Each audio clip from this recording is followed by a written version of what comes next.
There are places you expect to feel afraid, dark forests, abandoned hospitals, the middle of nowhere. But sometimes the most terrifying moments happen in the ordinary, a quiet night shift, a routine house call, a pizza delivery.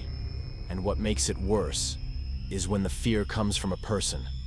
Someone smiling too wide, watching too long, or waiting behind a door with something in their hand.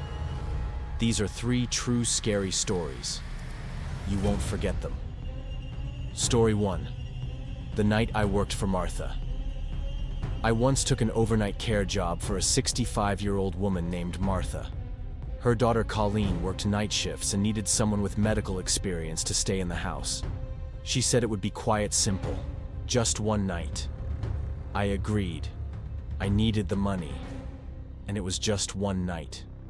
Colleen introduced me to Martha before she left. Martha gave me this soft, strange smile. Her eyes lingered a little too long. Then Colleen led her upstairs to bed. It was around 9 p.m. Before she left, Colleen warned me Martha doesn't sleep through the night. She might wander. It's not sleepwalking. It's a symptom of her dementia. Just guide her gently back to bed. I told her I understood. I'd worked with dementia patients before. But nothing prepared me for this. For the first hour, I stayed downstairs in the living room watching TV. Around 10, I heard slow footsteps above me. I walked to the stairs and called up gently, "Martha, you okay?" No answer. Just the creak of the floorboards. Then a door closing softly. I figured she went to the bathroom. Later, I got up to grab a sandwich from the fridge. When I turned around to head back to the couch, I froze. Martha was standing in the doorway. No sound, no warning. Just there, staring, still. I dropped the plate. It shattered on the tile. "Martha," I asked, trying to stay calm. She flinched, then screamed.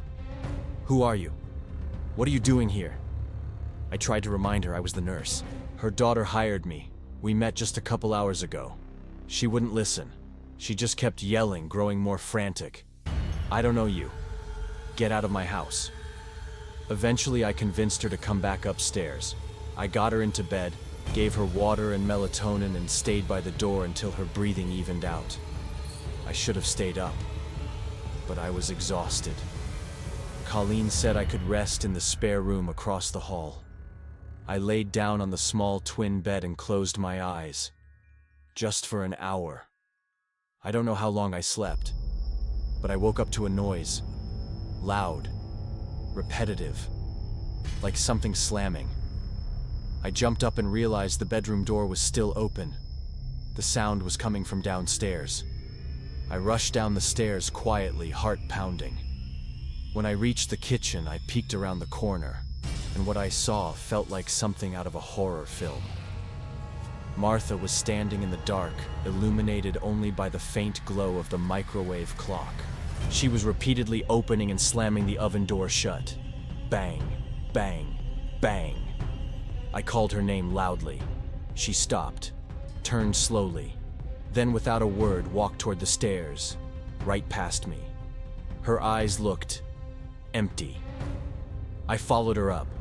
She went into her room and slammed the door. When I peeked in, she was standing beside the bed, facing the wall, motionless. I eased her back under the covers, whispered "Goodnight, Martha," and quietly closed her door. Back in the spare room, I couldn't sleep. I told myself I'd stay awake at least 30 minutes, but I must have passed out. I woke up suddenly. The room was dark. My phone alarm hadn't gone off. Something felt off. Then I heard it. A soft creak from inside the closet. My eyes adjusted. The closet door was slightly open, and there, barely visible, was the silhouette of a head, watching me. I whispered "Martha." No response. I kept whispering her name. And then the door slowly opened. She stepped out, moving toward the bed. "Who are you?" she whispered. "I don't know you."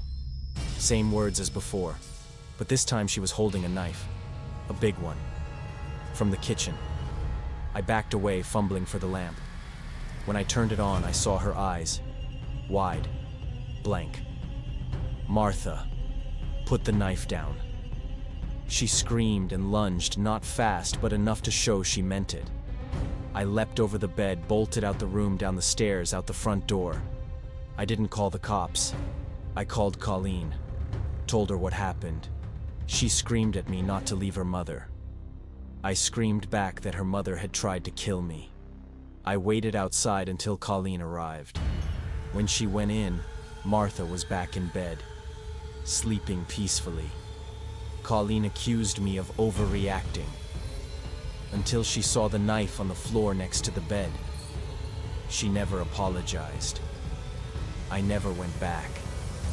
And in all my years of caregiving, that was the one night I feared for my life. Story 2. The Man in the Empty House. It was my first day on the job at a small plumbing company. 5 employees total. My boss sent me to a simple leak job way out in the outskirts of town. Seemed easy enough. Just fix the P-trap or tighten a lock nut. In and out. I pulled up to the address. The house looked abandoned. Windows boarded. Paint peeling. Weeds growing knee-high. No car in the driveway. No lights on. If it weren't for the job order, I would have assumed no one lived there. I knocked and waited. Eventually, the door opened. A man stood there. Late 50s, maybe. Thin, tall, and completely off. His smile was too wide, unnatural, like he didn't know how to wear it. His voice was high-pitched and airy. He said he just moved in. Then he giggled. I hesitated, but stepped inside. There wasn't a single piece of furniture. Just dust floorboards and one tattered blanket in the corner. He led me to the kitchen. I set my tools on the counter and got to work. I slid under the sink and started checking the pipes. It was dark under there, but quiet until I noticed something.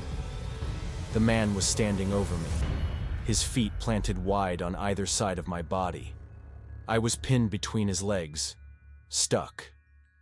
I asked him politely to give me space. He stepped back. Barely. That was the first moment my gut started screaming. I checked the pipe. No water leaking. So I stood up and tried turning on the faucet. Nothing came out.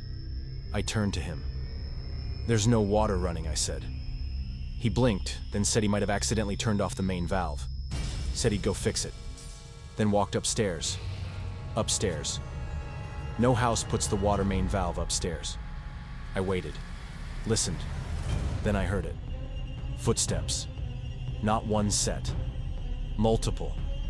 Moving fast, coming down from upstairs. Something snapped inside me. I grabbed my wrench and tools and made for the door. I didn't run. I walked fast, head down, heart racing. Out the door. Into the van. As I started the engine, I glanced back. A second person was now standing at the upstairs window, watching me. I called my boss and told him the job was a prank. That was easier than saying I got spooked by a guy with a creepy voice and invisible roommates. But I couldn't let it go. Later that night, I did some digging. The house had been vacant for years. The number that called the company a VoIP line. Untraceable. I reported the incident to the local police just so they'd know. I never went back to that neighborhood. And to this day, I still don't know what was waiting for me at the bottom of that staircase. But I know I was meant to find out. Story 3. The pizza order in the woods. Back in 2019, I worked for Domino's. First night on the job. I was broke and needed the money for college. I never thought that delivering pizza could turn into a survival scenario. It was around 8 p.m. when the order came in 4 large pizzas and 2 bottles of soda. No special instructions, just an address out in the woods, far outside of town. I was with my manager and another new guy, both riding along to train me. We plugged in the GPS and started the drive. It took nearly 25 minutes to get there. The house was falling apart. 2 stories, wood siding, rotting, some windows covered in plywood. It didn't look like a place anyone should live. I remember the other trainee whispered, "I think someone's watching us." Upstairs. I brushed it off. So did the manager. He said, "Let's just get this done." We walked up the cracked steps and rang the doorbell. It didn't work. So the manager knocked hard. We waited. Finally, the door opened just a crack. A man peeked through. Middle-aged, pale, eyes sunken. He asked what we wanted. The manager said we had his pizzas. The man's tone changed instantly. He smiled and swung the door wide. Come in, come in. I've been waiting." He told us to hold on while he got the cash, then disappeared down a dark hallway. I peeked inside. The house was empty. No furniture, no lights. Just dusty floorboards and a pile of blankets near the wall. That's when I heard footsteps. Not from down the hall, but from upstairs. Then, from underneath us. My chest tightened. The trainee looked at me. He heard it too. "Is this place hollow?" he whispered. Before I could answer, we heard our manager scream from the side of the house. He came running around front, panic in his face. Back in the car. Now. We didn't ask questions. Later, he told us what he saw. In the backyard just beyond the trees was a group of men sitting around a fire. In the middle was a small animal. A baby deer. They weren't cooking it. They were watching it. Laughing. Wearing masks. One of them looked right at him. Like they knew he was there. Like they were expecting him. That was my first and last night at that job. The other trainee quit the next day. And the manager. He lasted a few weeks. Then one night I checked the order history just out of curiosity. Same order. 4 pizzas. Same sodas. Same address. Placed again. I closed the screen. I never opened it again. You don't always see danger coming. Sometimes it's standing in the dark. Sometimes it's pretending to be confused. Sometimes it opens the door and smiles at you. These stories aren't just about fear. They're about what happens when you ignore the feeling in your gut. Thanks for watching. Stay aware, stay safe, and whatever you do, don't go inside, just because someone tells you to.